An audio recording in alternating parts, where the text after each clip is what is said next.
கொண்டிருப்பது தந்தி பார்வை செய்திகள். கேவி குப்பம் பகுதியில் இன்று காலை புதிய அரசு கலை மற்றும் அறிவியல் கல்லூரி திறப்பு விழா நடைபெற்றது. நிகழ்ச்சிக்கு மாவட்ட ஆட்சித்தலைவர் வேரா சுப்புலட்சுமி தலைமை தாங்கினார். ஒன்றிய பெருந்தலைவர் ரவிச்சந்திரன் முன்னிலை வகித்தார். இதில் சிறப்பு விருந்தினராக மாண்புமிகு நீர்வளத்துறை அமைச்சர் துரைமுருகன் அவர்கள் கலந்து கொண்டு குத்துவிளக்கு ஏற்றி துவக்கி வைத்தார். இந்நிகழ்ச்சியில் வேலூர் நாடாளுமன்ற உறுப்பினர் கதிர் ஆனந்த், கேவி குப்பம் தொகுதி சட்டமன்ற உறுப்பினர் ஜெகன்மூர்த்தி, குடியாத்தம் தொகுதி சட்டமன்ற உறுப்பினர் அமுலு விஜயன், வருவாய் கோட்டாட்சியர் செல்வி சுபலட்சுமி, வேலூர் சட்டமன்ற உறுப்பினர் ப கார்த்திகேயன், ஒன்றிய குழு உறுப்பினர் சீதாராமன் உள்ளிட்டோர் கலந்து கொண்டனர். தந்தி செய்திகளுக்காக குடியாத்தம் செய்தியாளர் கேவிஆர்.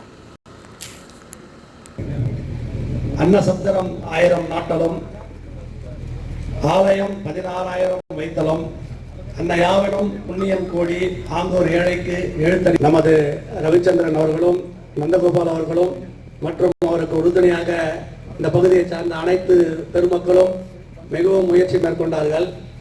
பலமுறை சட்டமன்றத்தில் அண்ணன் அவர்களும்